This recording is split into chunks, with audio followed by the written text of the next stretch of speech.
Sometime in the 2020s, two geeks from across social media formed an alliance to bring you geek news from across the Nostalgiaverse. They are Jacob's Toys and SuperSorrell. So strap yourselves in for the weekly live show that brings you toy news, TV and movie reviews, special guests, opinions, tangents, and bad impressions. Reveals, releases, thoughts, and maybe dreams. So prepare yourselves for the Geek Week in Review. Live.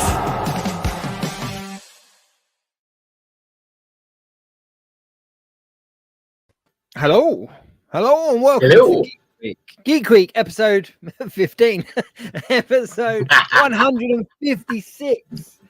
Slight typo there on some of the social media channels. It says episode 15, but it's not. It's episode 156. If you're watching live, which we know some of you are, please do join in the chat wherever it is that you're watching. Doesn't matter as long as you're watching. And if you're watching us on catch up, Mr. Sorrell, what is it they need to put in the chat? Hashtag catch up crew. Hashtag catch up crew. We appreciate the football started or the football's on, so there'll be some of you that will be watching that and joining us afterwards. But either way, join in. Chat along. It's relatively quiet at the moment. I reckon things will gear up in about 20 minutes when we go to full time. Yeah. So we're going to have a little chat about obviously what's happened in the week. And this week we are focusing a little bit more on Star Wars. So we're going to talk about our top 10 Star Wars moments. And of course, the new TV show, Acolyte. Acolyte? Is that what you say? Acolyte. Acolyte, yeah. Acolyte, yeah. So we've got 3 episodes so far of it. Have you been watching it weekly or are you binging it? I binge watched it the other day. Yeah. We'll get onto that. Hashtag not my Star Wars. Hashtag not my Star Wars. You know what? The audience has been quite divided. Some people have really loved it and some people have really hated it. But we will get onto it. Annoying. Yeah, go on. We'll get onto it. We'll get onto it. Okay. Have you had much arrive this week? Have you had many things to play with? Yeah, but I can't really share anything because I haven't really talked about it yet. But I've got a bag of stuff behind me that I'll be showing off. I haven't done a haul video, so I kind of don't want to jump ahead. But yeah, No. Tell you what. Let's have a look. Yeah, for the 5 people viewing. I was thinking to myself, like, who am I going to ruin with this? And I'm thinking, Shelley might get ruined by this, Andy might get ruined by this, and Ezra and whoever else. But I can show. Let me get them back. Let me get them back. May I just say, by the way, it's my birthday this week, and I was in an Indian restaurant about an hour ago, absolutely off my trolley on Jack Daniels. So I've sobered up quite quickly for the show. So if at any point I do fall asleep, I do apologize. But anyway, I'm going to give you guys a little preview as to what I bought myself, because I do this every year as a kind of to me, from me birthday present. Right, okay. Because I'm a geek. And that's all you see. But there's 3 of those bad boys. There's 3 of those bad boys waiting in the wings. For review. And I treated myself to a bunch of what are these? Universal Monsters Mystery Minis. So I've got a bunch of those to do as well. So I got myself a little bag of stuff. A full review will be coming on Tuesday. I got 2 things arrived today, and I haven't shared either of them yet. This week I had the biggest figure in my collection. I got a 1/4 scale Iron Man 2 suit up gantry Hot Toys. It's huge. I just don't know where I'm going to put it. To put it into perspective, for display purposes, it would take up 4 cubes of these. Damn. Yeah. So I need to really figure out where I'm going to put that. The other thing that I've not shared anything yet. 3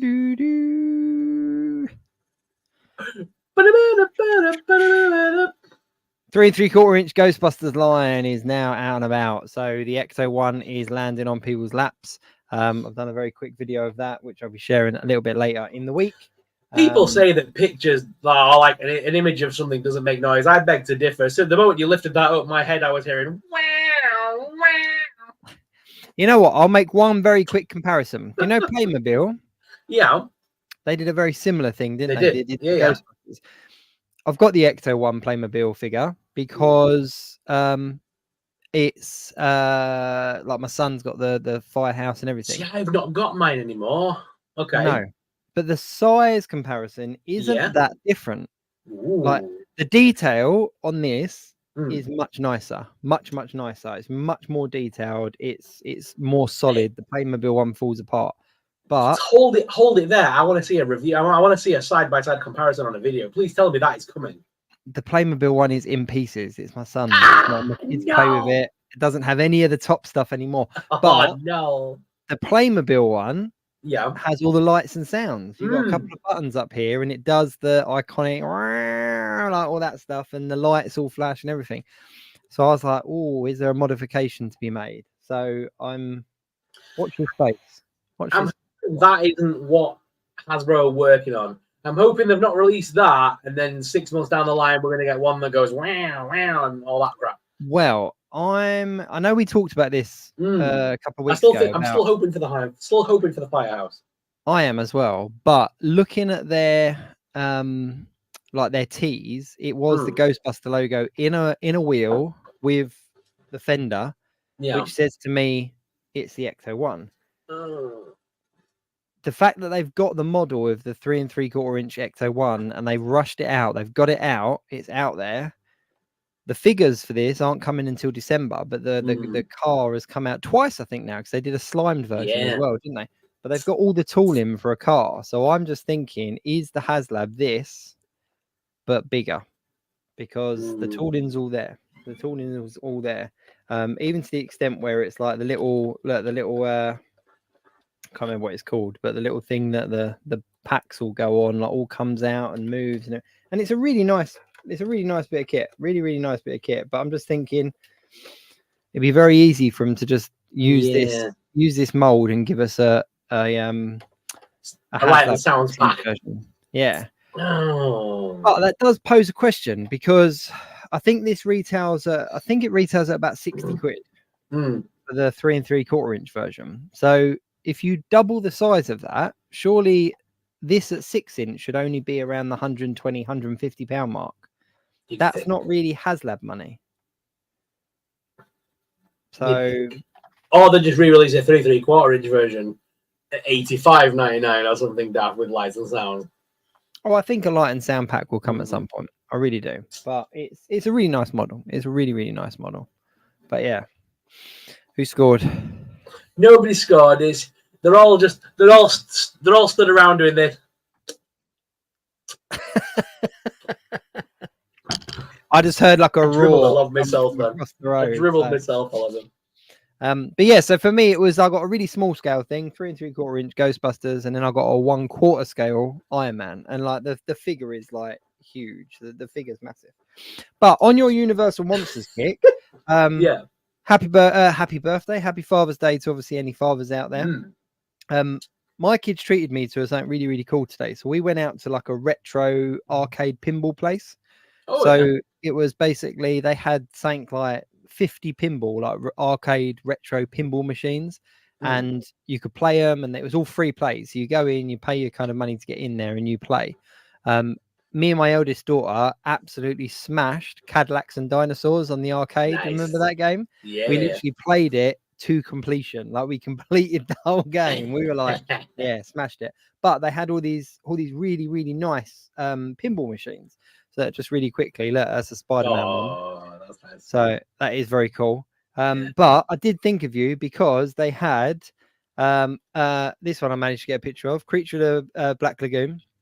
That's cool. And two along from that was an Elvira one. Ah, nice. So they had the Elvira one as well, but it was awesome. It was really cool. Really cool. Yeah, Father's Day, my daughter, my wife and daughter gave me a voucher for a local bar near us, which is it's like a country western bar a bit, and it's like they only serve like Jack Daniels and like really hard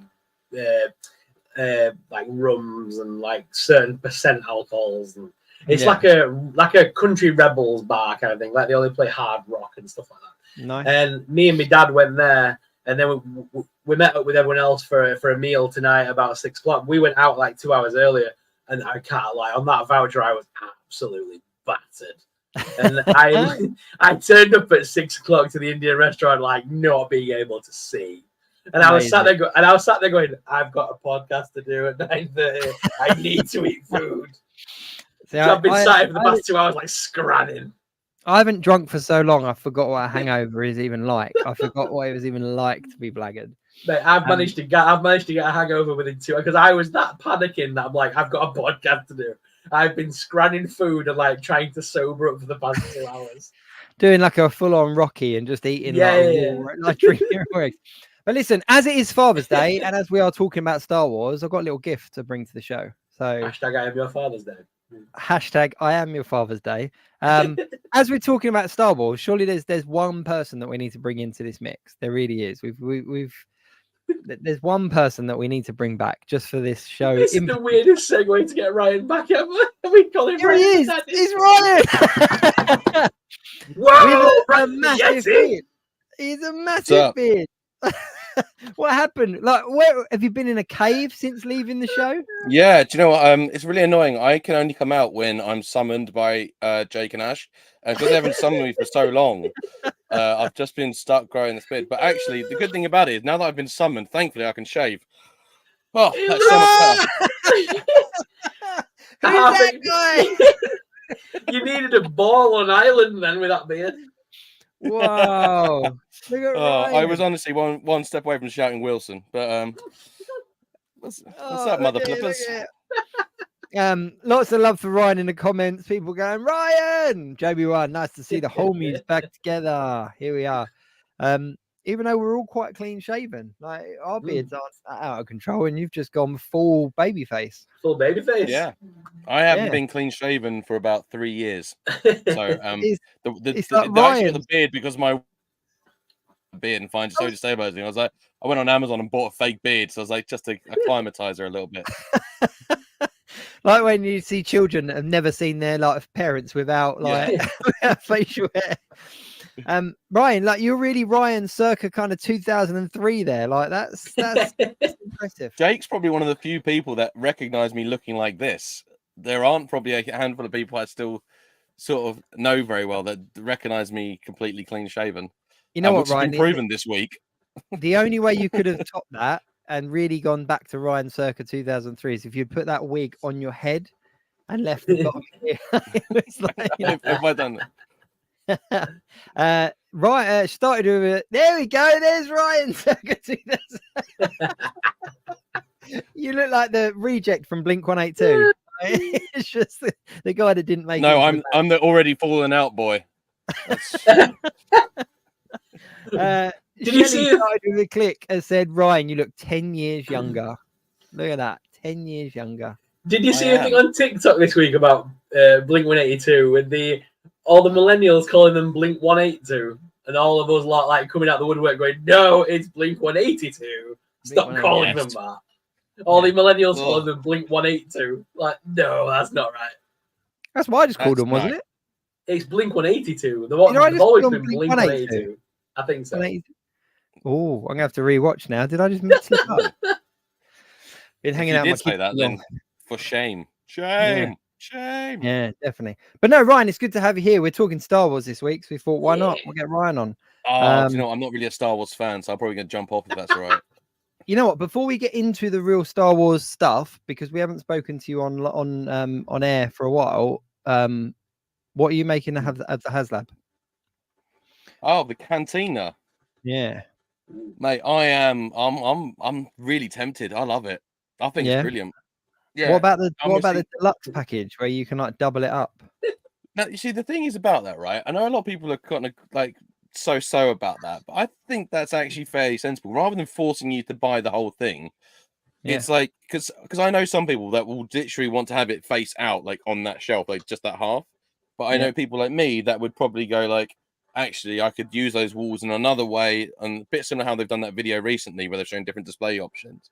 Yeah, like, I think having the options actually better, and I hope we see that in future HasLabs, not just for Star Wars, but for all of the different HasLabs. Because I think having optionals also makes it potentially a little bit more affordable for someone if you don't maybe get stuff you don't think is necessary for you.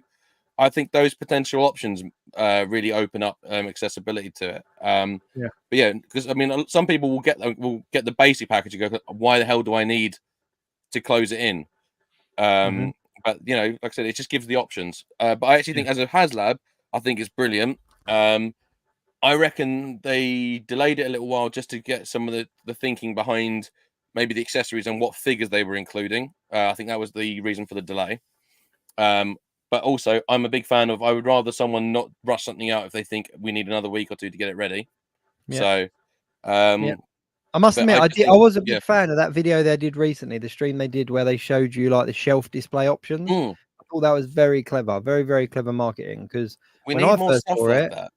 well, I was just saying before you came on, I've got a 1/4 Iron Man, like the suit up gantry. It's absolutely stunning. Yeah.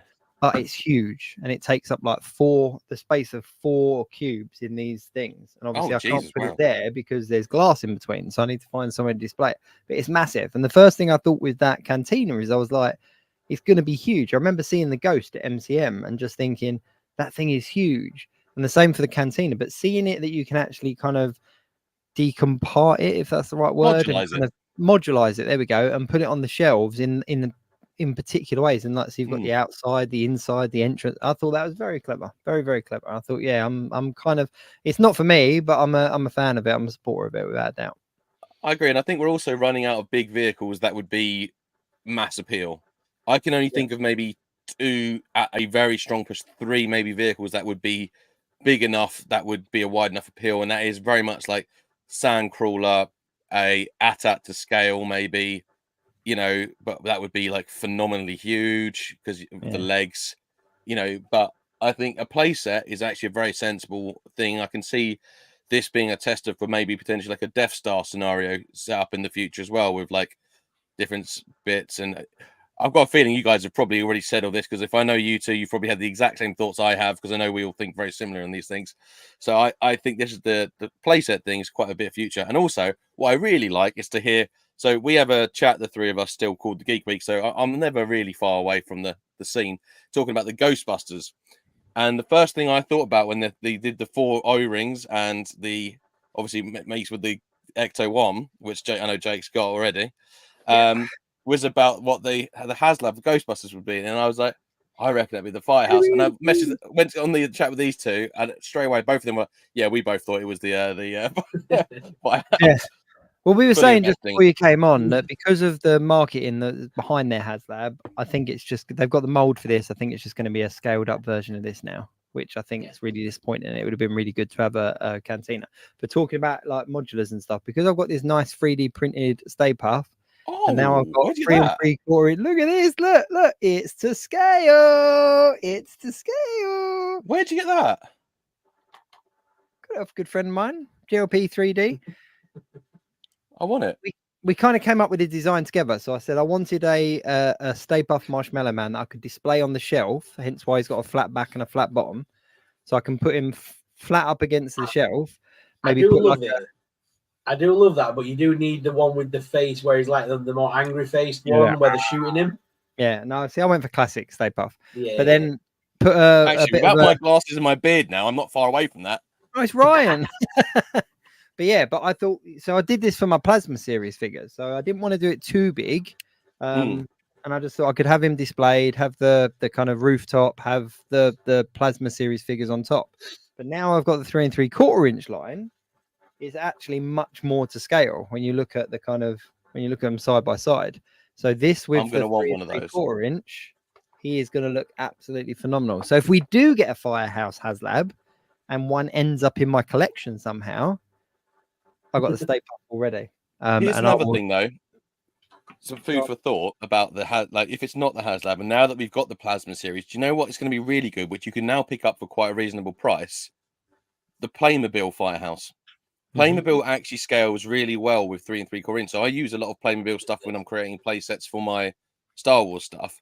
And that Playmobil Firehouse, if Hasbro don't make one, you can still get that Firehouse, which is a really good and got so many accessories. You can get it for such a good price, and even the Slimer I think would fit in well enough with the series that I'm actually tempted to try and pick one up, because I worry that maybe if it's the HasLab isn't a Ghost Firehouse, then everyone else might have the same idea. Especially now that I've decided to say it on the Geek Week, where everyone's watching it and everyone's going to go, "That's a great idea," and I've just screwed myself over royally. You're welcome. Like, you know what? I've got it. All my kids have got it, and I was I've got them thinking now. exactly the same. I was like, you know Yeah, what? I but even you saw got on kids. I Facebook. don't. I don't have the excuse to buy toys. When I go into a shop and buy toys, they know. They look at me and they go, Well, yeah, it was my eldest son's birthday when they all came out, and he was probably about 7 or 8 at the time. And I was like, "Oh, right, Playmobil Ghostbusters. We're gonna have to get every single set." So that's what all he got that birthday was like all Ghostbuster related. doesn't even like Ghostbusters. No, he'd never even seen it. I was like, "This is really cool. This is really good." But no, it's still I playing. Yeah, I remember when they came out, and even I remember being it was a Toys R Us as well before Toys R Us shut, and I remember saying like these are cheaper than some of the toy range stuff. I was collecting heavily on the Black Series at that point, and I remember saying stuff like this is cheaper than some of the Black Series toys, and I was able to get like I was able to get the Ecto-1, the Firehouse, the 2 sets that also came out, and I think the whole shebang came to like 150 quid for everything. If I remember rightly, it wasn't that much. No, it was really reasonably priced. I did have the Ecto-1. I did sell it in the end because I got the real Ghostbusters re-release one. Yeah, Really cheap. And I'm still going to keep that with I'm going to want to get a set of real Ghostbusters to go with that as its own little display. But then with the O-ring Ghostbusters we're coming out now, I'm like, I think I'm going to have to get me that Firehouse, the dogs, and the Slimer that goes with it. And I'm also going to need to get the details of the guy because I'm going to need me one of those Stay Puffs. That's all right, mate. I'll hook you up. But yeah, it was a design that I came up with him, and I was just kind of like, this is how I want it. This is what I want to be able to do to it. And we kind of went back and forth a little bit, but yeah. But no, I was saying as well about the Ecto-1. The Ecto-1 for Playmobil, you can pick up for £35, and that's got lights and sounds, and it's a very similar build to the 3 3/4 inch one, which retails at like £60-65 without the lights and sounds. So yeah, Ash is lost in football. Who's someone needs to tell Serbia that is not how you tackle. Come on, people. That was just a full-on assault. What's the score now? Because I left the football to come on this. So it was 1-0 when I left. We literally got like 4 seconds to go. It's still 0-1 to us. We've won 1-0. We've won. That's there you go. Such a way of saying it. 0-1 to us. 0-1. It's officially. The Geek Week has now become sport related. It's officially over. Right. It's over. Welcome it's to the done. Sport Week in Review. Oh. Who would have known? Who would have known? I can turn off the spot now. It's 0-1 to us. We won. Amazing. Scotland's coming over. We've still got a dream. That deserves an applause, apparently. Hang on, I'm just having a quick look at something. Yeah, Scotland are coming home, but we've still got a dream. Apparently, we're still in it for a few weeks. Wait for it to climb the top of the charts and then dash all the way back down again. I loved more than anything the other night, by the way. I know we don't talk sport on here, but I loved more than anything on the planet when it was the commentators for Scotland, and they said they've not been in a major competition since 1995 on the Euro Cup or something, and then it was like we've got big dreams for Scotland, and it was 5-0. Like, oh, Scotland, and they're coming. My Scottish neighbour looked absolutely dire the next day. He was not happy. It'll all be fun and games until Thursday, and then we'll be home as well. Don't worry. We're only a few days behind them. More of a lag. You know what? I'm just having a look now, and you can pick up the Firehouse still, the Playmobil Firehouse for relatively cheap. You can get a brand new one for like under £100. Yeah, I love when it came out. I think it was about 80 quid when about 70, 80 quid when it first came out. So it's that if it's still under £100, then it's held. Yeah, it's kind of kept its value just quite well.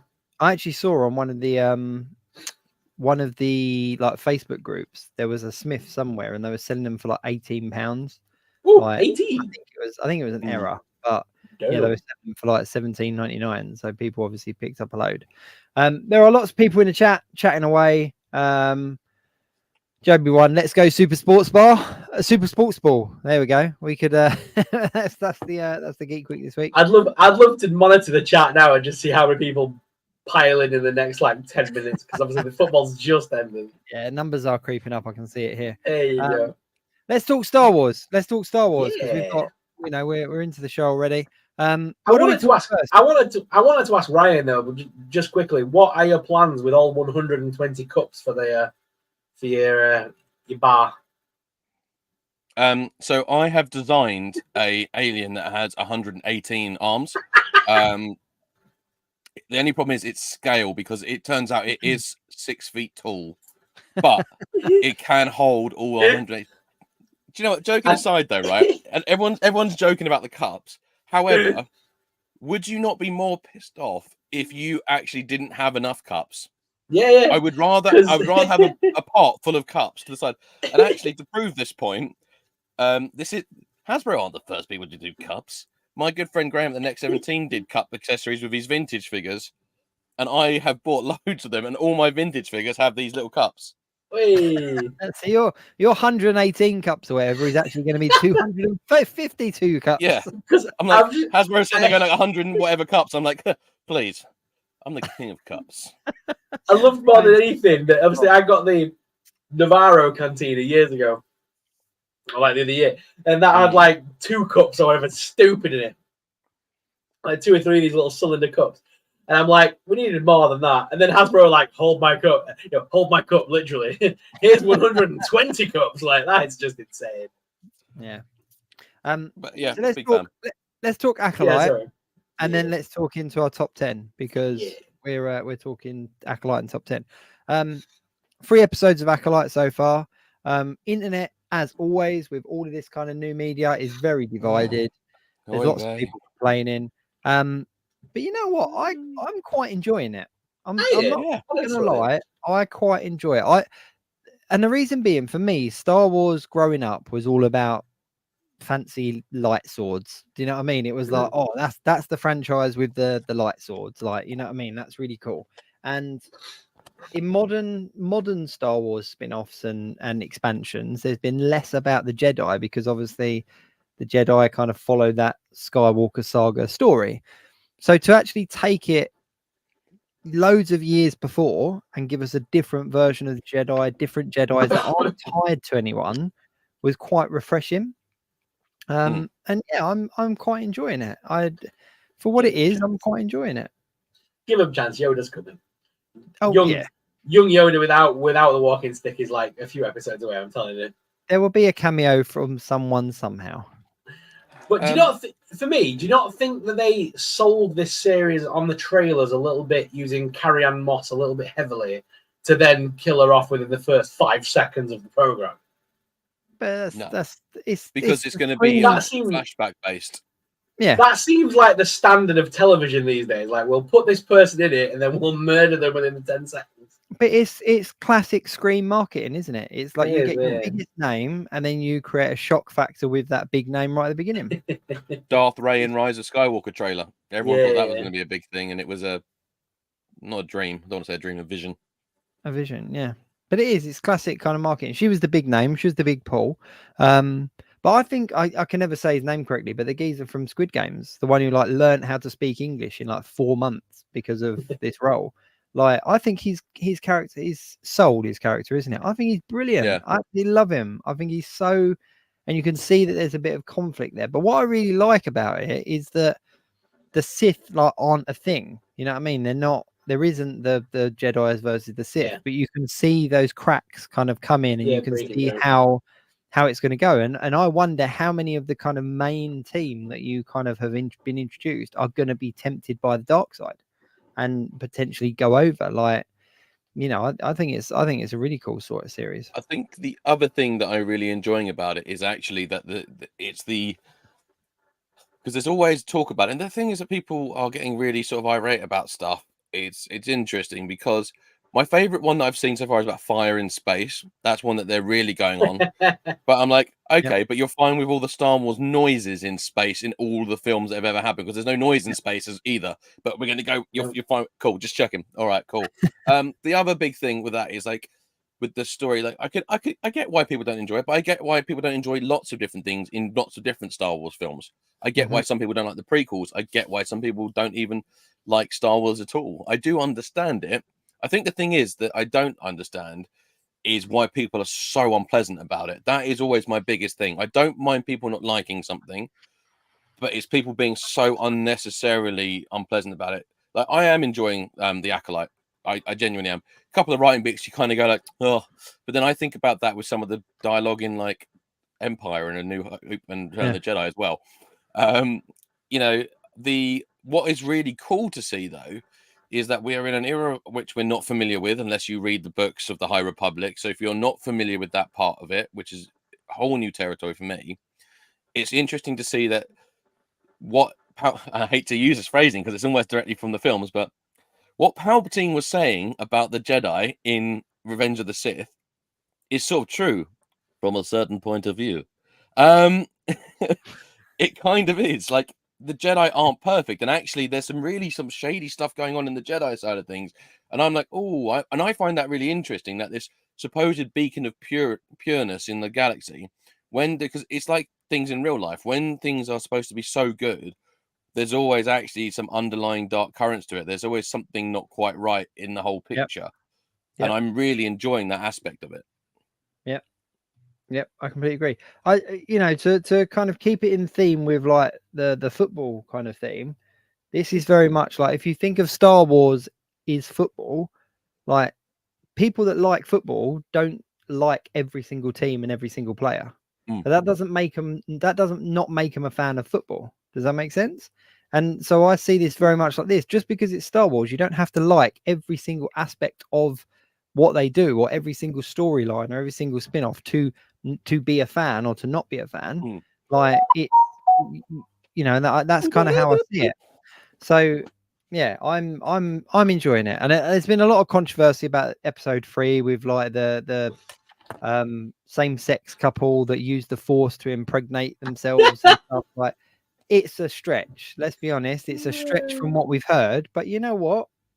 If there was a magical space magic out there, lightning fingers. Again, we're okay with lightning fingers. Yeah. Just checking. Of course you are. I remember watching that episode in my the entire time that's happening in my head. I'm going, the internet's not gonna like this. Yeah.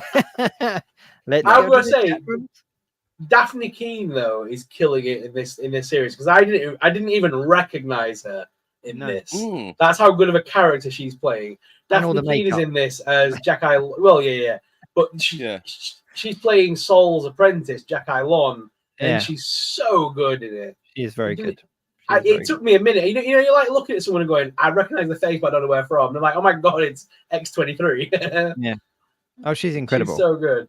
So before we kind of move on from the Acolyte, at the end of episode 2, I think it was, we saw like the master that's controlling May, that's kind of obviously a Sith, and we've seen in the trailers like a red lightsaber, haven't we? So we know that kind of Sith-esque, dark side-esque character is there and coming. And we've seen teasers of their helmet as well, very kind of xenomorph looking. Who do you think it is? Do you think it's someone we've met already? No. No. I don't think so. I don't think it's linked to anything. A lot of people want it to be linked to Sheev, but it's too far in the past to be remotely linked to the Emperor. And no, even if he did clone himself and kept living forever as the thing, it's too far apart from all that. So no, I think it's just it's just the Sith, isn't it? It's the birth of the Sith. No, see, I think it's somebody that's in the series already. You think it's already someone we've already met? It's going to be like Soul is actually corrupted by the dark side, because we're seeing lots of bounce backwards and forwards. He's had the conflicting story of losing May and all that kind of stuff. And I think that having the big twist, well, yeah, it could be her. Like for it to be one of the characters that we've already been introduced to. Let's be honest, that's not something Star Wars hasn't done before with the Emperor and all the rest of it. So I think it might be kind of, if it's not broken, don't try to fix it. So I think, I think it might be one of the main characters that we've met is actually has a dark side and is exploring the dark side of the Force. Interesting. I like that theory. That's my theory. That's my theory. Just because it is so disconnected from everything else, for them to now be on episode 3 and have not introduced this character says to me that we've already been introduced to him, but we just don't know it yet. That's where I'm at. That's where I'm at. All right. Yep. Anything else you want to say about the show? Otherwise, we'll move on to our top 10. I look forward to episode 4. When is it? Tuesday night? Wednesday night? Wednesday. Yeah. Wednesday 8 a.m. Yeah, like early in the morning, isn't it? I was looking this week. It is crazy at the minute because we've got The Boys to catch up on. House of Dragons back. Acolyte is ongoing. Within a few weeks, we're going to have Cobra Kai as well. There's like 4 or 5 good geeky shows all running Speaking at of once. House of Dragon, I can officially confirm on the Geek Week Review finally, I've not long finished Game of Thrones Season 1. Wow, man, you have so much. You have so much. Who would have known? Sean Bean. Sean Bean in it again. Guess what? He dies. I've started The Boys. I'm on end of episode 2 now. Yeah, I'm on 2 as well. You know I love The Boys. Like that sounded weird, but you know what I mean. Like I absolutely love I love the show The Boys, and hello there. It's but it's just brilliant. And you know what, people are kind of complaining, saying it's lazy writing and it's not as good as the previous ones and stuff. But I just think it's it's cheesy superhero in the real world. It is what it says on the tin at this point. Exactly. Sky High in the chat said Trinity is the Sith. See? I'm not alone with my theory. Yeah, there we go. Right. So we did, Ryan, I don't know how well you're going to be able to jump in on this, but we're coming up with like themes every week now. And this week's theme is our top 10 Star Wars moments.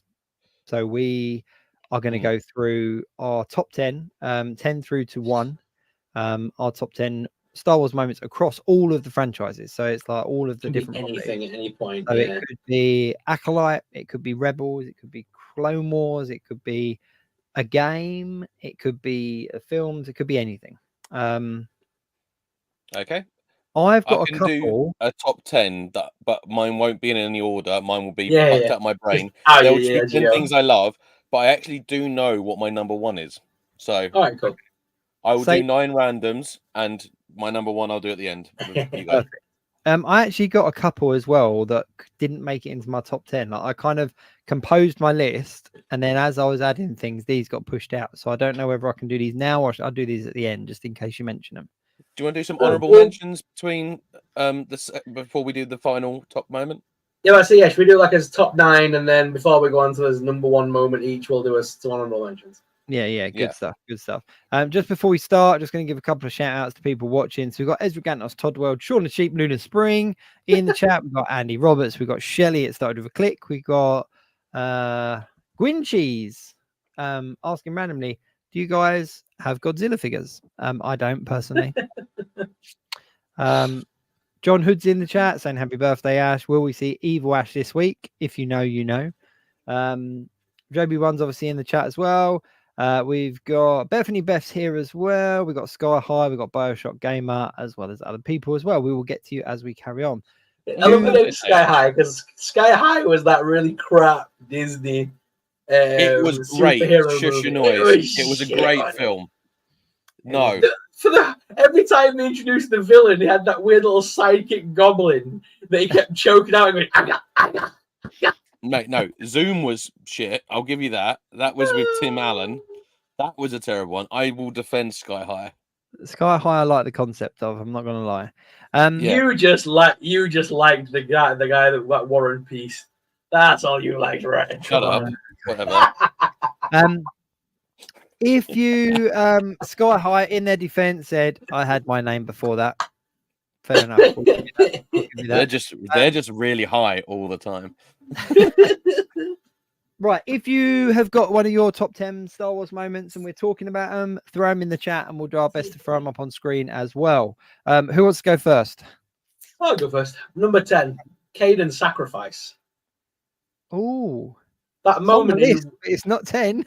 That moment in Rebels where Kanan like pushed Ezra back, and you see like he's obviously blind and pushes everyone back, and it's so cool. It's I was not expecting Kanan to get murdered in that series, to be fair. It came out of the blue and it was amazingly done. You know what? That's on my list as well, but it's my number 7. They made me care about the CGI character, and I can't believe it. And I didn't realize I was a fan of Rebels until that moment. I was kind of watching this because it's Star Wars and I kind of want to fill in the story and Ahsoka and all that kind of stuff. And then Kanan's sacrifice, and I was like, man, like you never really care about these characters.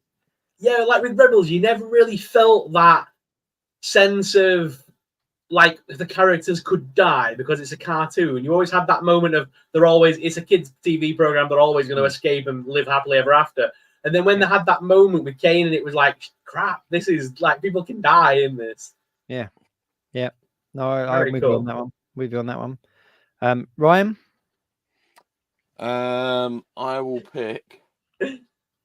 Actually, still from Rebels. Actually, and it's the moment Thrawn comes into it. I thought the presence of Thrawn, massively shifted the tone of the series. Again, similar to what Ash was saying about with the death scene, and like what you were saying, I kind of feel like, especially someone who is a big fan of the books before Disney obviously took over, Thrawn is such an integral character in that. So to see him brought back and done so well, and the voice being just phenomenally ominous and calm and intelligent and menacing, it just completely changed. It actually made almost like he's a bit scary. In what you're right, you thought like in your head you're going, I'm just watching this kid's cartoon because it's part of Star Wars, and then you realize actually no, this isn't a kid's cartoon anymore. It's a series. Like it's sort of really and I just thought that was pretty phenomenal. And the fact that the dude that was trying to take out the rebels for the entire program to that point, then he's like, I need to defect sides because Thrawn's turned up. That tells you everything. Exactly. So I thought that was I'll put that one there. Yeah. Okay, we were with that.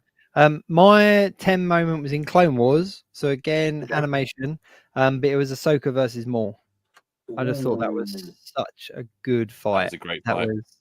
And it was one of the times because Darth Maul for me is Star Wars. Like just Darth Maul was just he made the bad guys scarier. Like because obviously with the prequels, it was kind of like, well, who's going to live up to Darth Vader's kind of shadow. And when Darth Maul, he just was Star Wars for me. And that fight with Ahsoka, I think, is one of the best. Yeah, one of the best fights across all Star Wars. Yeah, I think it is definitely. Sorry. Andy H is in the chat and said, "Holy hell, Geek Week with Eric Morecambe." What do you think of it so far? Rubbish. I am saying all the right things, but not necessarily in the right order. I'll give you that, sunshine. Number 9. Vader versus Ahsoka in Rebels. Oh, there was that whole build-up with overlap. Yeah, it was for me. It was the build-up with when there's that moment where Ezra's talking and then Ahsoka and Kanan are both deep in the Force, like trying to sense who this guy is. And Ezra's like, I've sensed this before. It's cold. It's evil. And then it just cuts to Vader. The apprentice lives. Like, chills. Yeah, I've got that on my list as well. It's higher up. I'll say when it is when we get to it. But again, just another one for Ahsoka. And this is for that fight and the one that I just talked about with Maul. They're the when people talk to me about, I don't watch the animation stuff. I just watch I'm like, watch those two fight. And it solidifies it as Star Wars. Like if you watch those two fights, but the Vader one, having the apprentice and the master, like it just everything, especially if you've watched it and you've seen all of Clone Wars with Anakin and Ahsoka, and then to see that fight, that's the culmination of it all, isn't it? The voice overlap they do with the original Anakin voice actor from Clone Wars and with Vader, and it's molded together. And it says Ahsoka, and it's got the eye bit exposed. It's just phenomenal cinematography in an animated series. Yeah, fantastic. And the fact that they kept that when they did Kenobi, it was the opposite sides of the mask that they captured that brilliantly, didn't they? What's your 9, Ryan? So good. Again, mine aren't in any order, but something I absolutely adore is pod racing. I freaking love pod racing, and pod racing is not just the scenes in the film, which I still wish someone would edit, because on the DVDs there's actually an extra footage from another lap and there's an extended intro. I wish someone would just edit all those together and just put them on YouTube for me just to watch whenever I want. I'm looking at Jake because I'm thinking that's a project I could probably get him to do. But it's just the games are phenomenal. The pod racer pilot designs, the pod racers themselves, the sport. Like being a kid, I went to there was a Barbican a Star Wars exhibition at the Barbican about the making of Episode 1. Not long after it came out, it was really sort of big deal, or just before it came out, it might have been in London. And my dad worked on, and we went up there and went to it. And as a kid, it was mind-boggling. I got to sit in Mohonic's pod racer, and then the arcade machine that they had at the end of it, which was in a lot of arcades for pod racer, was one that you sat in, and the controls were actually the sticks, like in Anakin's. Fun story. I almost won one of those because I drunkenly bid on eBay for one of those machines when I lived at my parents'. Woke up like the next day, saw it had like a few minutes left, and I was like, "Oh my god, I've won a giant!" How am I going to explain to my parents? By the way, I've got a full-on arcade machine where you can sit in the pod racer that I've won on eBay. Would you mind if I popped it in your garage or put it in the garden with the tarp over? Thankfully, someone bid on it last minute just before. I was like, "Oh my god!" But the whole thing about pod racing as a kid, when I was 9-10 years old, the magic of that and like the exhilaration of it has stayed with me as an adult. And now they've re-released Pod Racer on the modern consoles. I think, and it's good to see. I would love for them to do another game, because they did 2 games originally, Episode 1 Racer and Racer's Revenge. I think we've got time for it, like for a new race Star Wars episode, like another racer. I think pod racing is just phenomenal. Yeah, at the at downtown Disney. Disney Quest, it was called. That was the big building where it was just full of arcade machines. You paid like $10 to get in, and it was just, you had unlimited access to these arcade cabinets. They had on the ground floor the one you're talking about. It was the one with the sticks, like Anakin had. Yes. And they also had the one where you could if you physically held a lightsaber and fought Vader. Yeah. They had all these like really retro, like proper retro arcade cabinets. It was just amazing. Pod racing's a good shout, mate. Definitely. Pod racing was amazing. My number 9 is taking it back to the original trilogy. And it wasn't necessarily a scene, but kind of more of a part. And that's the Jabba's palace with the gate in the floor and the Rancor. Yeah. That element. I remember as a kid. By the way. Rides off. But seeing that as a kid was just like everything. Like it just made Star Wars. Like I've always been a big fan of like monster films and creature features and everything like that. And that was the first kind of moment in Star Wars where it really made it bigger, if that makes sense. And it was just kind of like, wow, there are big monsters, there are big aliens, and there was just something very sinister about dropping somebody through a gate in the floor to just be fed to a monster. Like, and I just thought that was very primitive, but in like a futuristic setting. And plus I had the kid, I had the toy as a kid, and it wasn't anything near as good, but the little kind of twisty bits and the gate. And yeah, so Jabba's palace, the gate. Sorry, do that motion again. The what bit? The twisty bits. The twisty bits. Sorry, that made me laugh. I was holding on to the little dial. The way you did it, twisty bits. Here we go. Just a couple of quick comments. Here we go.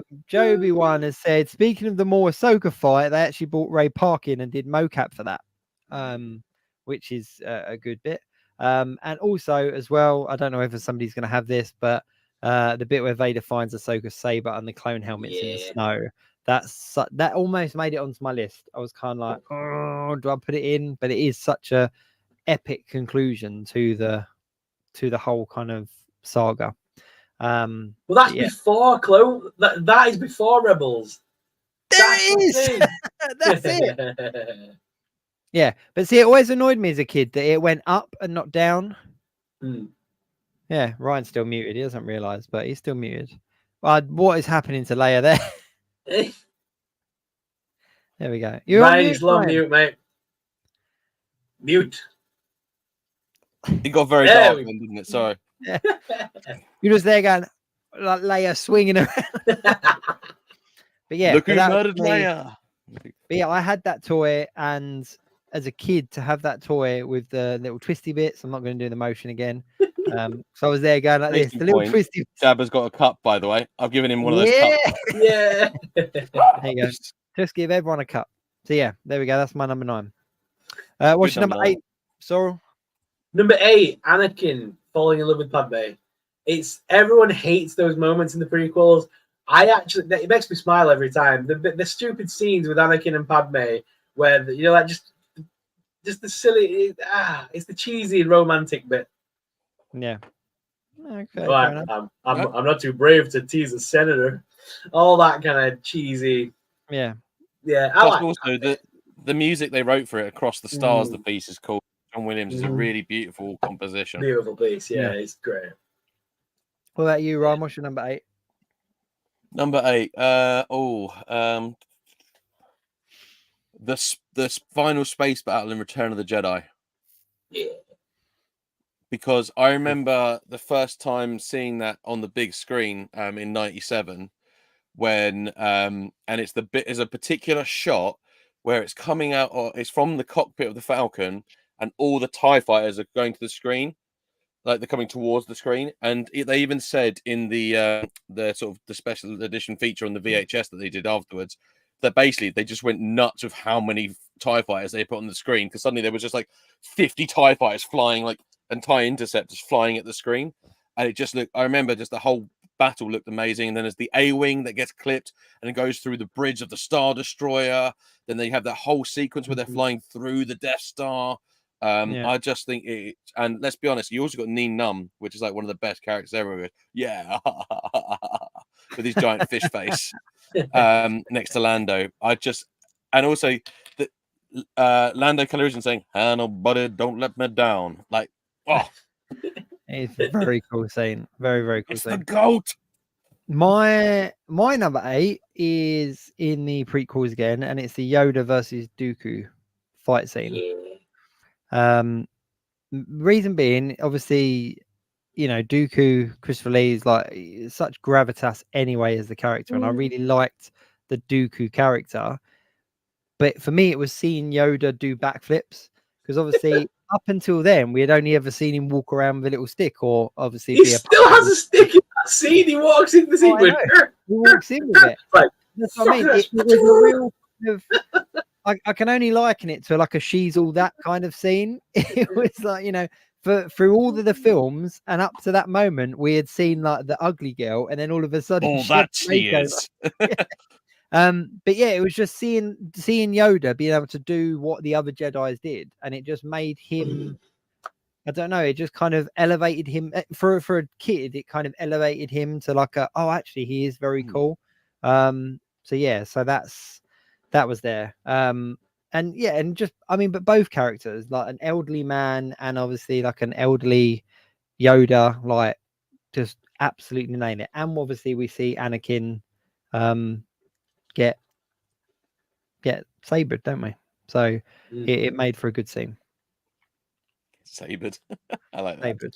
So no spoilers. Go on then, number 7. I'll start with 7 because mine was the Kanan sacrifice. So I'm out on 7. Okay. So we spoke about that already. Mine was the Razor stepped into a wider world. Episode 7. Oh, the bit where she finds the lightsaber, and you have that whole moment, that whole sequence of like where she gets the Force vision, and you hear the classic Obi-Wan Kenobi and originals of Obi-Wan's voices doing the whole "you just stepped into a wider world." I love that. That's still, even if I watch episode 7 now, that still gives me chills every time. Man, it's a good scene. It is a good scene, and that's I think it seems like that it's a shame when people kind of do dismiss those new films, because there are some really beautifully written scenes that I think in the future will go down as kind of like iconic top tier scenes for future Star Wars fans. Yeah. We've had this conversation 1,000 times, but like my daughter was introduced to Star Wars through Rey. So I'm not one of these people that do hate the sequels, because she was introduced to Star Wars through Kylo Ren and Rey. Every time we go to Florida and we see Star Wars, she's not excited to see Darth Vader like I am. She's excited to see Kylo Ren. So that's her Star Wars, and you can't dismiss that, because that is the new. That's how kids are introduced to it. She goes back and watches the originals and the Clone Wars, and because of Rey. So you can't dismiss Rey. No, I'm exactly the same. Like you say, we've spoken about that a million times, but I think that you got to also think about future proofing it. So where you look at the originals that obviously came out in like the 70s and 80s, we're now in 2024 when episode 7, episode 8 and stuff like that are 20, 30, Yeah. 40 years in the future, and children that probably aren't even born yet are fans of Star Wars, they're going to look back at iconic scenes. And I think that Rey, you're part of a bigger universe part. I think that's going to be one of the scenes that people talk about. I think that's going to become an iconic scene. Yeah. So you watch Rey get the Anakin treatment in 20 years' time. Like, everyone's going to love her. Definitely, 100% she will. Yeah. So there we go. What was your part 7 on your next one, Ryan? Star Tours. Yeah. God, yeah. Nice. Star Tours. The original Star Tours. The original Star Tours. I got lucky. I went to Disneyland, America in 2001 when I was a kid. And I've never been so excited to go for something in my life just because of that. Because my friend had gone and got me. Do you remember when you used to have to get copies of pictures, like doubles of pictures, the like chemist or whatever? So he got me doubles of the pictures he took of inside the ride of like 3PO in there, and the big AT-AT walker that used to spray water out onto the crowd, and the speeder bike. There's actually a picture that was in my parents' living room up until they moved of me on the speeder bike as a kid that they had out there. And I think that whole ride with the pilot droid, which I've got Rex in the box. I can see him there. He's in the box. But I just thought the whole thing was awesome. And I've never been so excited as a kid and felt like I was part of the adventure. And like I remember just being like, that's such an amazing, amazing feeling. I did the ride like 4 times when we were there. Yeah. But just beautiful. There was that scene as well in Rebels, where they actually go on a Star Tours ship and there's Rex, and the fact that they wrote that in as canon was one of my favorite things ever. Yeah. When I went to Disney World, when Lynn was pregnant, my wife was pregnant, and God, when was shit, 9 years ago nearly now. My God, I'm old. But yeah, Lynn was pregnant at the time and she couldn't go on the ride, so I went on my own on Star Tours. This was before it became known as Star Tours: The Adventure Continues, and it was when episode 7 had just come out, and I went on, and it was the last ride of the day, and I got in the queue, and it said 10-minute wait. So I was like, yeah, I'm off on that bad boy, because as long as you get in the queue before park close, you can want it. And the guy, as I was getting on, obviously I'm there with my Star Tours t-shirt and my couple decked out in Star Wars with my lightsaber attached to my waist, and all the merch. All the merch. And the guy saw me coming a mile away and was like, he said, give this to the person at the front. And it was a lanyard. Normally they do this at Disney World quite regularly. It's normally just a way of seeing how long the wait times are between kiosks. And I got there and the guy went, you've got the lanyard. And I was like, yeah. So I tried to hand him and he was like, come with me. And they took me to the this one end bay, and there was no one else on the ride, just me. And he went, you get the last ride of the day. It's the last shuttle of the day. A soul trip to Endor. And he shoved me on it. I was the only kid in there. I sat in the middle of the aisle, and I was the only person in the whole ride.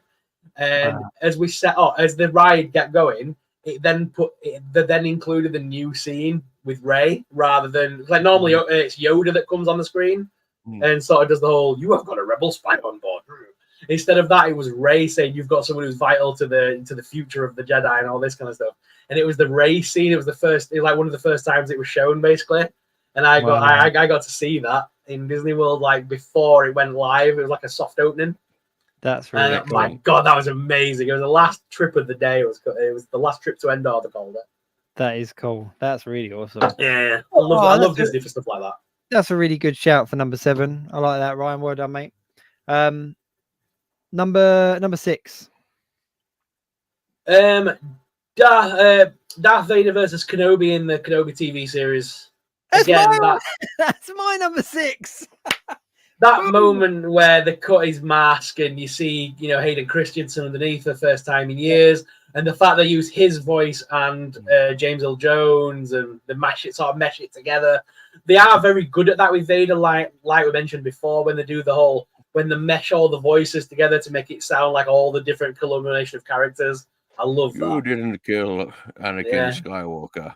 Yeah, I did. And it's the look on his face when he says that. He's menacing. That is a scary moment when he says that. He's like, I killed him. And it's that look of like he's laughing almost in Kenobi's face. That to me as well, like that's my number 6. And like what I was saying about scenes, like, you know, say what you want about the Obi-Wan Kenobi series as a whole. I think that episode, that scene is going to be a classic that goes down in history. And I just think and also as well, because it was kind of expected that it was going to be like a bit of well, no one's going to win. It's going to be a push-pull kind of thing. But Vader just annihilates Obi-Wan, like just proper puts him underground, and it was kind of like literally, but it was just a fantastic scene. And as you say, to see Hayden Christian again as Anakin / Darth Vader, and to mirror back to that animated version of the broken, it was just brilliant. It was just a brilliant scene. Agreed. No two ways about it. What's your number 6, Ryan? So it's actually on the Vader theme, I guess, because I actually thought of it before Ash said about it. But Rogue One's last scene with Vader, the Vader corridor, because I think the thing about knowing so much about Vader's backstory with being Anakin Skywalker, and we'd seen so much in the Clone Wars, I think Vader lost his scariness as a villain a little bit. The more we knew about him, the fear went away. And I think Rogue One's scene, one, it was unexpected for a lot of people, and it was part of the reshoots, interestingly enough.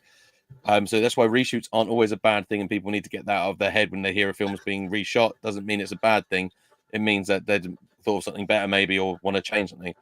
That was part of the ending reshoots, and that whole scene, I thought, made Darth Vader terrifying again. Like genuinely, because it's the darkness, and then just hearing the breathing, and then when the lightsaber ignites, and he just mercilessly cuts through, forces them to the ceiling. It's slow, it's methodical, but he's just moving forward. He's unstoppable, and there's the panic in all the rebel fleet troopers. And there's the bit where and the guy screams, "Launch!" When they finally get through, and you just see that last shot of him standing there in the open space as the ship gets away, and you realize that is the beginning of A New Hope. And you just go, and then if you watch A New Hope straight afterwards, you're like, Vader is fucking scary. And that must have been what Vader must have been like for people watching it in the 70s for the first time. Darth Vader was this big, intimidating, dark figure of mystery and evil, and that, I thought, Rogue One, I'll give it anything. I mean, I love the entire film. I think it's a masterpiece. But that scene in particular, it made Vader scary again. And I think that is worth remembering. Yep. That is actually my number 3 on my list, that scene. Sorry. For all of the reasons that you mentioned, just because it was, I can't disagree with anything you said. There was something so just poetic about that scene. And it just, and when you actually go back and you watch the original 3, and I've kind of had this with my own kids, we're watching Star Wars, like Vader isn't scary by modern comparison. In those original films, he's actually a bit wet, let's be honest. It's kind of like, oh, come on, mate, like he's not doing anything that scary. But when you watch that as a prequel into it, like you say, it's like behind the mask, there's some, he's holding back for a lot. And when you see all those scenes like with him choking people and stuff, you're just kind of just teasing into it. But like you say, it's almost animalistic, isn't it, in that scene, that it's just his sights are focused and nothing stopping. And it's a fantastic scene, absolutely fantastic scene. And he just, Vader was scary again. I've scared myself so much I need to go and get a drink, so I'll be back in 2 seconds. Ryan is so scared he needs a wee. So there we go. Just to touch on Bioshock Gamers' comment there, they're saying, I wish they kept Rex for Star Tours. The official canon with Rex, for those people that aren't... I am here. For those people that aren't, massively into the park stuff, Rex actually does continue. So Rex, as the pilot, crash landed his Star Tours ship on Batuu. Batuu is the Galaxy's Edge planet, at the edge of the galaxy, and the droid depot recommission his droid and sell it to the local cantina, who use him as a DJ droid, and he becomes then known as DJ Rex. So he is still around. His animatronic from Star Tours does still exist, and he is live and kicking in Orlando, Florida, every single day of the week. So is that actually the same droid used from Star Wars? The original droid. That's the whole point of it. It's the original droids that were used in the Star Tours thing. Were basically used as DJ Rex now. I do like that, but in contradiction to what Bioshock Gamer's saying, I do like that they kind of modernized it for the younger audience, because like you say, like for kids that kind of have grown up on the newer films and stuff, it makes that ride relevant and it doesn't make it dated. So it's very clever that they've done it all that way. Because let's not forget, it is obviously the late great Pee Wee Herman that is voicing Rex. Yeah. And when there is the whole scene in Galaxy's Edge where if you go to the cantina and see DJ Rex, and if you stay there long enough, eventually you'll hear the loop go round, and there's a bit in the act loop that he does where he malfunctions. The whole all the lights in the cantina sort of like malfunction, and he shuts down for a moment, and he goes rebooting, and then he starts going Star Tours initiated, and he goes back to the original voiceover for the ride. And he goes back to, whoa, where am I? And all of a sudden he goes, power down. And he goes back on and goes, whoa, what happened there? Back to spinning the tunes. And he goes back to DJing.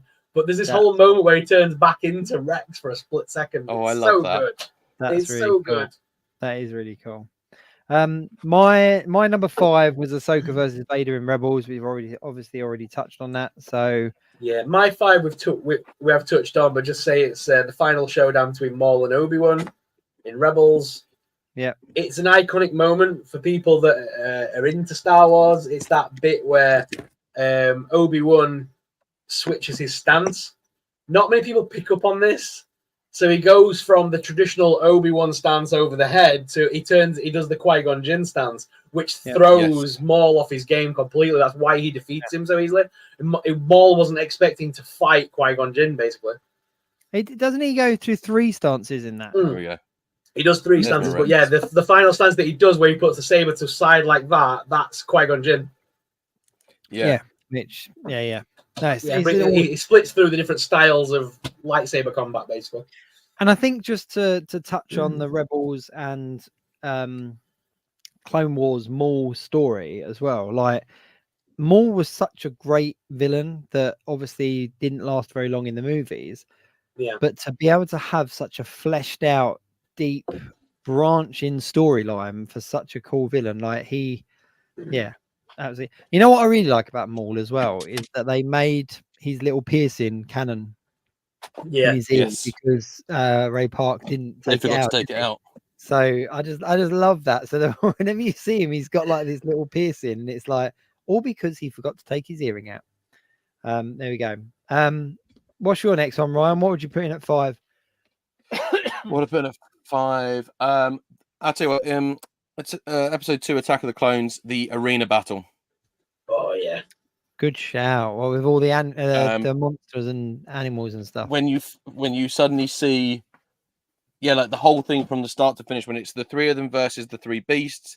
Then when you see Mace Windu's boots slowly walking into frame, and then the Jedi just igniting all their sabers around the arena, jumping in, and there's all these Jedi that you've seen in the background all this time, even since episode 1, that you're like, you want to see what they do fighting and things like that. You know, you never really see many Jedi, because when you got to remember, in episode 1, you only see Qui-Gon, Obi-Wan, and Darth Maul fight. And before then, we'd only seen Darth Vader, Luke, and Ben Kenobi fight. So suddenly, everything we'd always wanted, all these Jedi that we'd seen in episode 1 have all got their own lightsabers. Mace Windu has a purple lightsaber. They're cutting down droids. Kit Fisto appears, which is my favorite Jedi of all time. There's a Jedi that gets shot and falls off a balcony, whose name is Coleman Treebor, or as I nicknamed him, Mustard Mint. There is just so many good bits in that whole arena thing, and then suddenly, when it looks all hopeless, they're all surrounded, and then the gunships come down, and they're like, and Yoda's like, "Oh, around the survivors, a perimeter create." And you're like, "Oh." That is a really good scene. I can't believe I missed that one off. That is a really good scene. Amazing scene. Okay, into our top 4 are we now? Yeah. Okay, what's your 4 number then? So Maul and Savage versus the Emperor. Ah, there we go. Clone Joby Wars. One did say Mate. Maul and Yeah. Savage versus Sidious. Again, a lot of mine are Clone Wars and Rebels based, but that to me, I love the cartoons. Maul and Savage. The fact that it took 2 of them and they still were no match, even the slightest. Maul being as powerful he is as well, was still no match for the Emperor. The Emperor just walks all over them in that scene. And basically makes Maul he basically turns Maul into his little apprentice, basically again. There was something very like 90s superhero about that, because we had the red one, we had the yellow one, we were just waiting for like a blue one and a green one. You know, come and give us a whole team of different like Darth Mauls. Well, a lot of people don't know that whole scene leads into the comics. It leads into the story arc of the Dark Horse comics with Maul and what he did next, kind of thing. Because there is a whole storyline of what came after that. But yeah, he obviously the Emperor kills Savage in that scene as well. Savage was one of the big villains in Clone Wars. The fact that they built Savage up to be this big tank of a beast of a character, and the Emperor just flicks him to the side, basically like, see ya. Yeah. So good. Agreed. Yeah, 100%. Just a couple. The force is strong with these guys. Force push that like button. Thanks very much.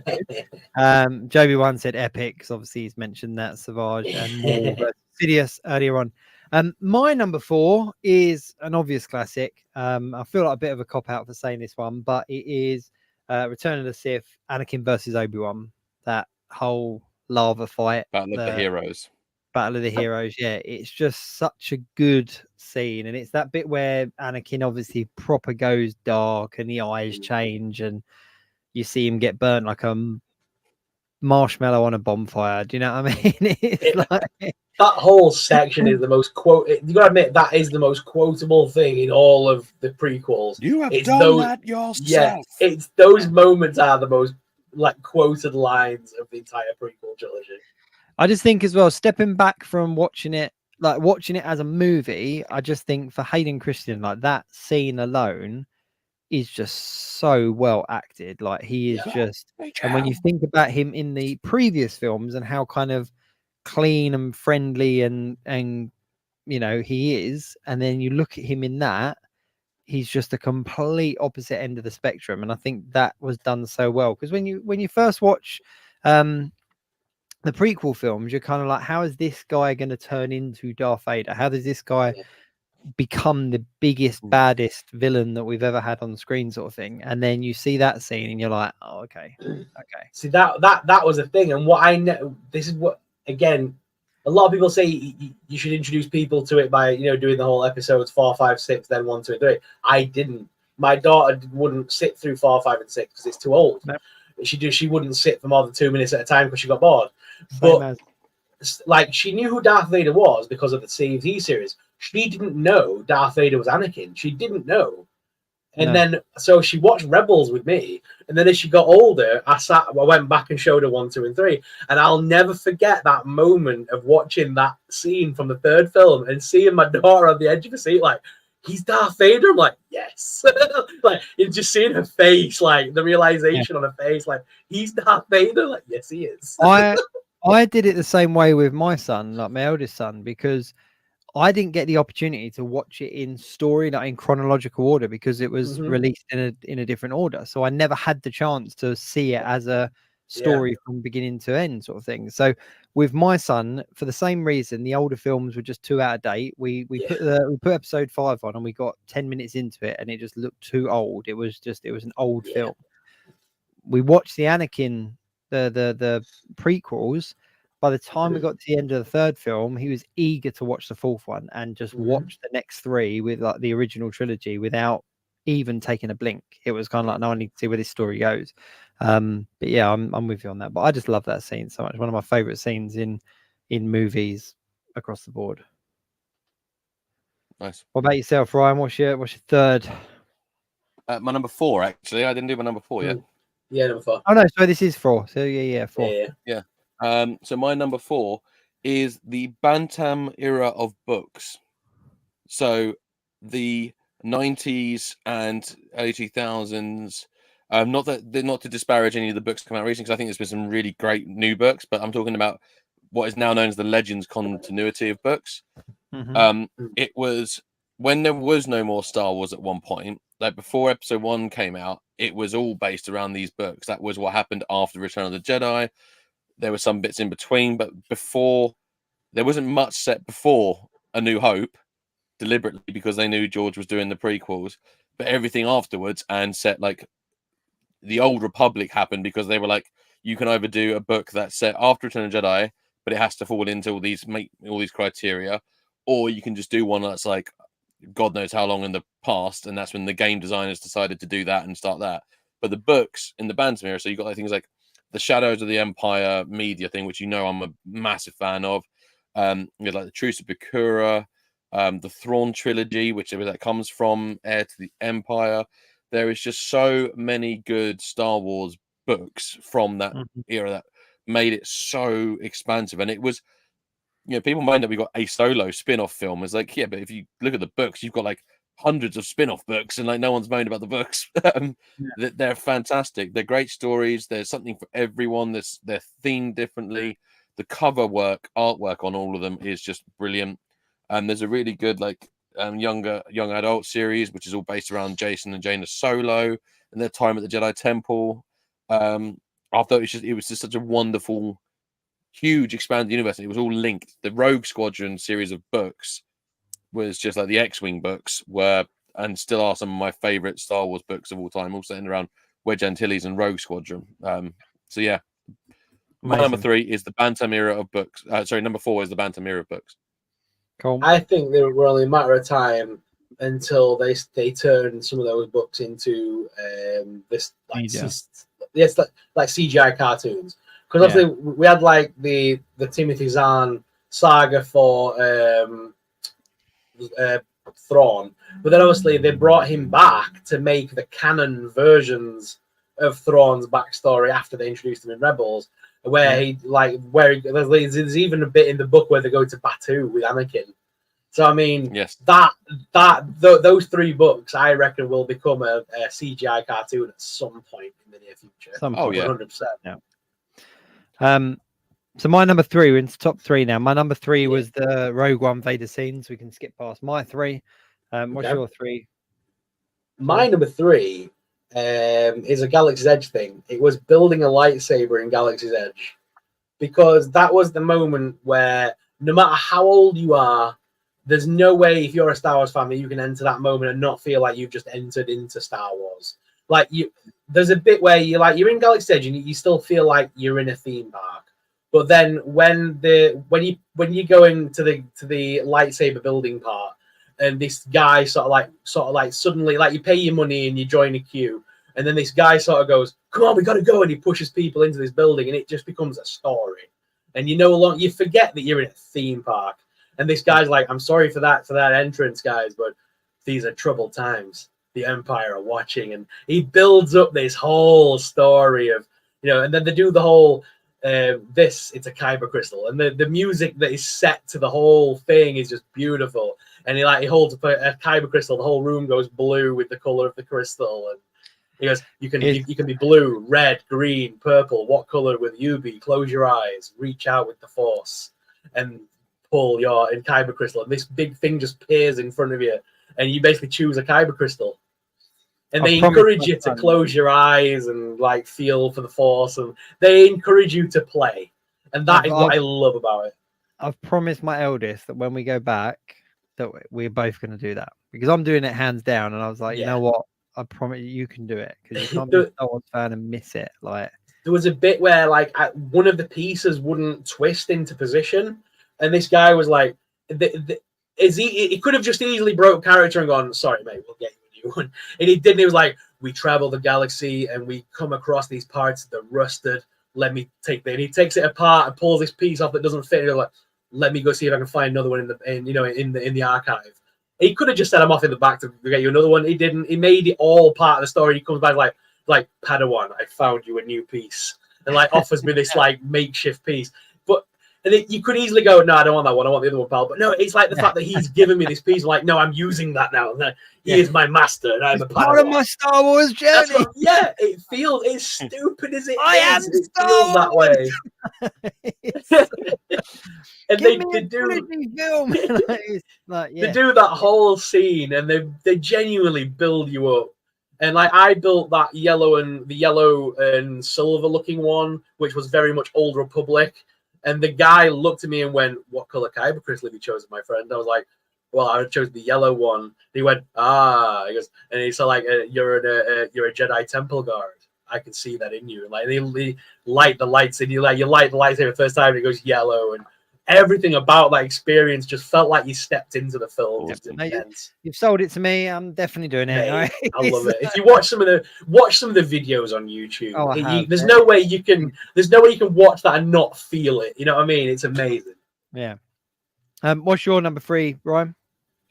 Action figures. Nice. It sounds like a weird thing to say, but I think the Star Wars action figures, when I was a kid, I had a lot of different toys of things. Transformers and Star Wars were the two things that I felt the toys really pulled me in and allowed me to create my own stories as a kid, which is why I've got all this now still. But I think there was nothing quite as accessible as Star Wars for me, because all the stuff from the 70s and 80s was now in boot sales and charity shops and people were selling their collections. And then there was new stuff coming out in the Power of the Force 2 stuff.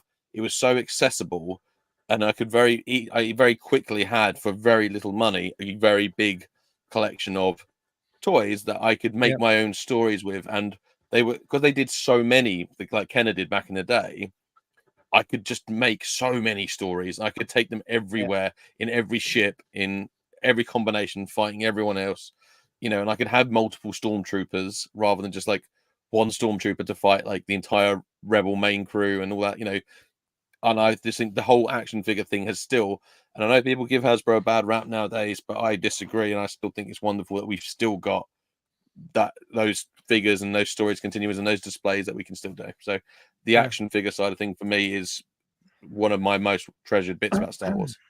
I think that's brilliant, mate. Okay, so into our top 2. Number 2, should I go first? Yeah. Go. The Mandalorian. Luke Skywalker's entrance. Ooh, that was bloody good. That's a very good one. That's my number 2, because for me it was a massive pop. Like I hadn't really read any spoilers about it. There was sniffs around somebody coming in, but I didn't really see it coming. I was so invested in the story, I didn't see it coming. And the original Mandalorian series I sat and watched with my son, because he had just completed all the films and he was very much on the Star Wars kind of trip. And because Luke Skywalker was such a kind of fresh character in his mind, as soon as we realized who it was, to see the pop and the joy and the excitement in him that I was feeling, it was just a fantastic moment for me as a dad, as a Star Wars fan. But just, it was just, there was something really good about that. But I just thought it was also done so well, similar to the corridor scene for Vader. It just showed how good Luke Skywalker became. And it showed you how far CGI had come, didn't it? Because obviously we had that bit with Carrie Fisher at the end of Rogue One, which was a bit touch and go on it. Whereas when you saw Luke in Mandalorian, it looked like Luke, the original Luke. It was scarily accurate. And it was something about the Mandalorian is such a good series, but it wasn't quite fitted into the rest of the universe that it was taking place around. And it was kind of like, why have we never come across this character? Like, why is it just this whole amazing story that just doesn't really fit? And it was that final piece of the puzzle where it just kind of linked it all together. And it was just an amazing scene. Awesome. Very good. What's your number 2? My number 2 for me, and it's a moment which has spanned, it's not just in one thing, which is what I love about this. This was almost my number 1. The fact that it was in Clone Wars, it was in Rebels, it's been in video games, live action. The Order 66 message from Obi-Wan Kenobi warning people not to come back to the temple. the fact that they've used it now in so many pieces of different media. We've seen it in CGI, live action. We've seen it in the books. We've seen it in everything now. Ewan McGregor's iconic voice of "Do not return. This time has gone." That is just such an iconic speech now for Star Wars. Yep. Love it. What's your number 2, Ryan? My number 2 is the Dark Forces / Jedi Knight saga on the video games. It was this awesome thing where we played as Karl Katarn, and then later other characters. But it was this whole thing. It started on PC on MS-DOS. That's how long ago it was, in '95. And I've just actually finished replaying the remastered of the Dark Forces, the original one on Xbox, which has been an absolute blast from the past. But the whole story of Karl Katarn starting in Dark Forces, he was the original person who got the Death Star plans. Then we had the that's where Dark Troopers came from originally, and they looked phenomenal. Then we had Jedi Knight, Dark Forces 2, Jedi Knight. Then it became Jedi Knight, The Mysteries of the Sith, which is where we got Mara Jade's introduction, the big Star Wars character there. Then from that, we went on to Jedi Knight 2, Jedi Outcast, where we got to really have the lightsaber combat, which really felt awesome. First time you really felt like a Jedi. And then Jedi Academy, which is where you actually got to be a student of Karl Katarn, and you did all these mysteries, and you kind of felt like, and you got to design your own character and your own lightsaber, and you kind of felt like that. It was such a great journey as a thing, and it added so much to the mythos, and I really loved that.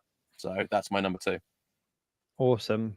Right, so before we go into our number 1, a couple of honourable mentions. If I just rattle mine off, and then Sorrell, you rattle yours off, and Ryan, you rattle yours off.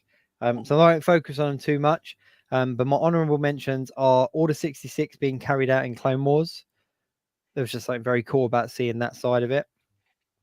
In The Last Jedi, the Kylo and Rey scene where they kill Snoke and the Praetorian Guard. That was mine. Yeah, that was mine. Just cinematically, the red against the black against the blue, beautiful to look at. And again, I think it's one of those scenes that will become iconic in future. But also as well, Kylo Ren killing the Knights of Ren in Rise of the Skywalker. I know there's the cheesy kind of, I haven't got a lightsaber, put my hand behind my back and I got one. I know that was all very cheesy, but the Knights of Ren was really underused. I thought the Knights of Ren had a good opportunity to do something with, but to see him take them out, it was just, and for the same reason that Kylo Ren is the bad guy for my kids and it is the intro to Star Wars, but I just really like that scene. Last 2, Cal Kestis and the Star Wars games, just being able to play Star Wars on that kind of new console and be able to do the things that you can do in that game, similar to what you were saying, Ryan, but to be able to take it to another level. Equally, Starkiller in Power of the Force. I know he's not kind of canon, or he kind of wasn't canon or whatever, but there was just something very cool about it. Force Unleashed, sorry. But my number 1 kind of honorable mention would be Cad Bane, and I couldn't pinpoint a particular scene to make it onto my list, but Cad Bane is one of my favorite Star Wars characters across all properties. I love the Western bounty hunter, the voice, the look, everything about him, but none of his scenes were enough to go onto my list. But as a character, he's one of my favorite parts of Star Wars. Cool. That's my honorable mentions. My honorable mentions again, Cal Kestis again, like you say, the fact that they managed to make that feel like it was such a part of Star Wars that you can't believe it didn't exist. You know what I mean? Like, he's always felt like he belonged there. Always felt right the moment you felt like played the game. Brilliant story. Rosie Arrow Dawson, like the fact that everyone hated the idea of replacing Ahsoka, but then seeing how she went about it. Again, it felt like she'd always been there. It didn't feel like she was out of place. It just felt like she belonged there. Kylo Ren and Solo, that scene of, I don't think I have the power to do it. I love that moment. Young Kanan, obviously in the Bad Batch. You see young Kanan and his master, and you see that whole backstory scene.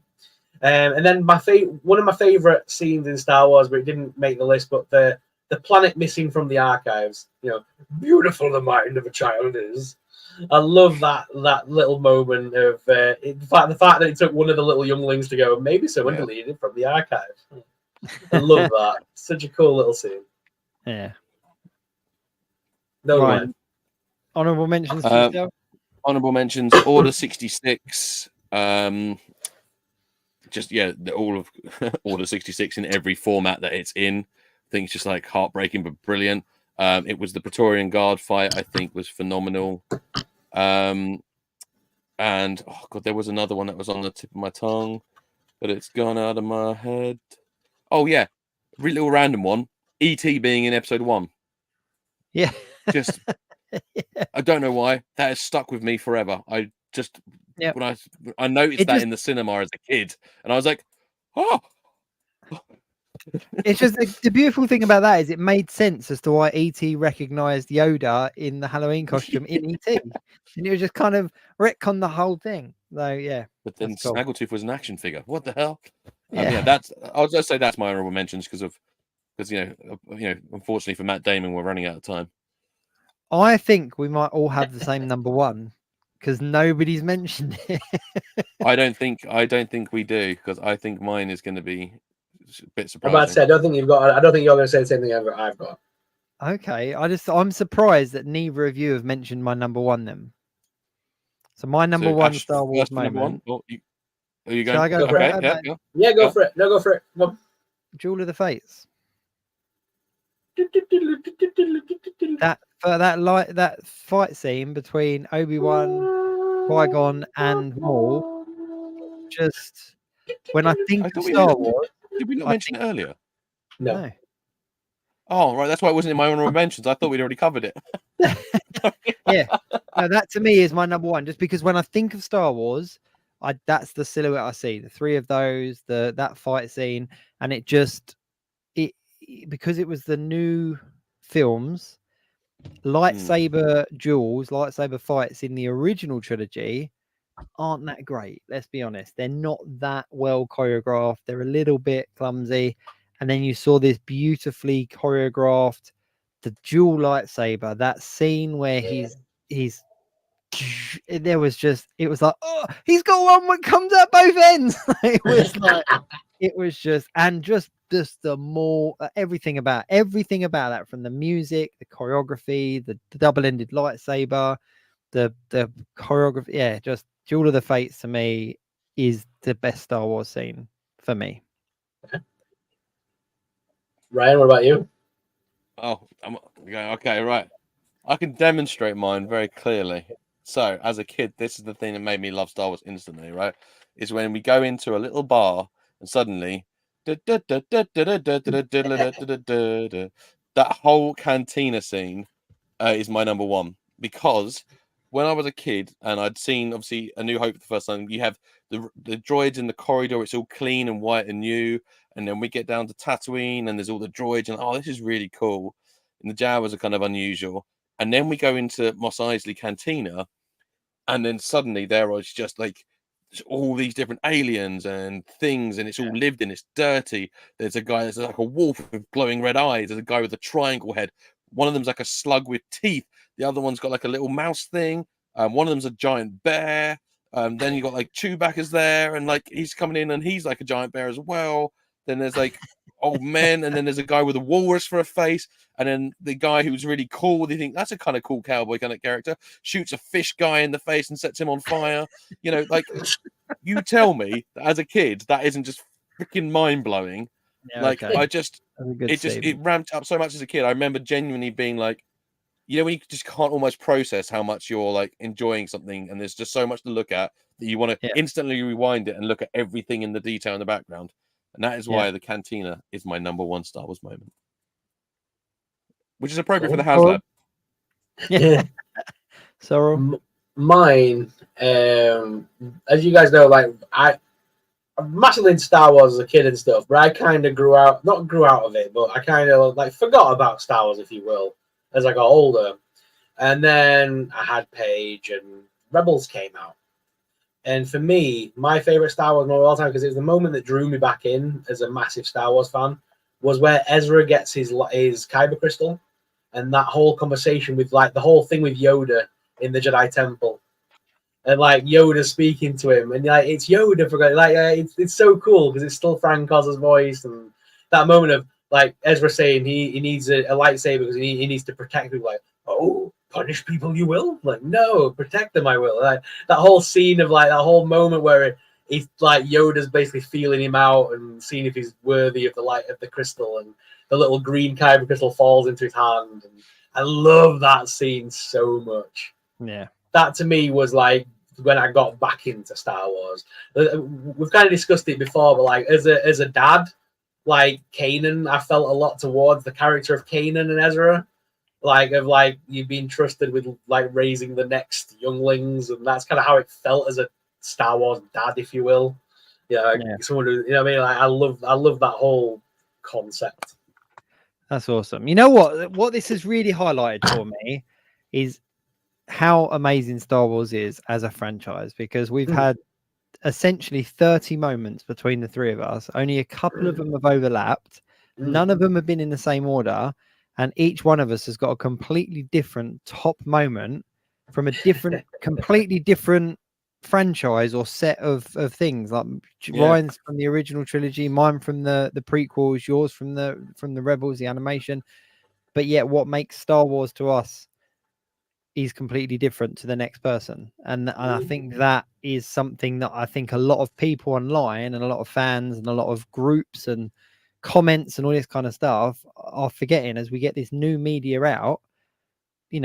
Acolyte episode 3, so much hate towards it, but that might be somebody's favorite Star Wars moment in 20 years time, and who are we to say it won't be? Like, everyone has their own James Bond and everyone has their own Star Wars. Yeah. It was and just quickly as well, the fact that as much as people always do this thing of like, because everyone's mentioning it in the minute because of Acolyte and stuff, as much as people look at Disney and go, you are the enemy, you are the thing that ruined Star Wars, until you've been to Galaxy's Edge and seen what like the love that went into that and what they've done with it, until you've been there and experienced it, you cannot say that Disney tried to kill the franchise, because Disney have just tried to make the franchise better. Yeah, they've only tried to plus it, and just brilliant. I completely agree. We have gone a little bit over tonight, so I do apologize, but we will very, very quickly just throw out a couple of people here in the comments what we've not caught up with. SMD said Cad Bane is a great character, keeping his backstory secret helps keep the mystery. JB1 saying Luke bodied the Dark Troopers while the heroes of the series, as in Mandalorian, hid on the bridge. Very, very true. Let's have a look. Triple G's here as well, was here. Evening all. That's fantastic. And very, very quickly, Bioshock Gamer with a closing comment here. I've never watched podcasts, but this one is good.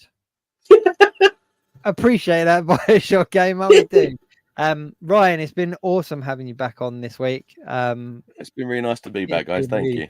Really fun having you back on. If you're watching us on Catch Up, Sorrell, what do they need to put in the comments? Hashtag Catch Up Crew. Hashtag Catch Up Crew. If you are not a follower of Ryan, do go and check out his channels. Does some really cool stuff. Just done a giveaway, didn't you, for the next 17? So keep your eye on Ryan's channels for similar content. It's been great having you back, dude. Brilliant. Thanks very much for tuning in, everybody. We'll let you go. This was our top 10 Star Wars moments. We won't waste too much time talking about what we're going to do next week, but is it One Good Scare next week? Yeah, I got it wrong. It was meant, like, I don't know. No, I said it was this week, but it's next week.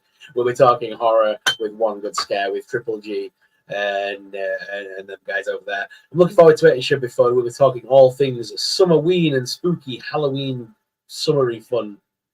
Brilliant. Thank you very much, everyone, for watching. Of course, do all those like, share, subscribes, and all those things. Do check out everybody's channel that's involved. Until next week, keep it geek. Keep it geek. Thanks for watching. Please like, share, and of course subscribe.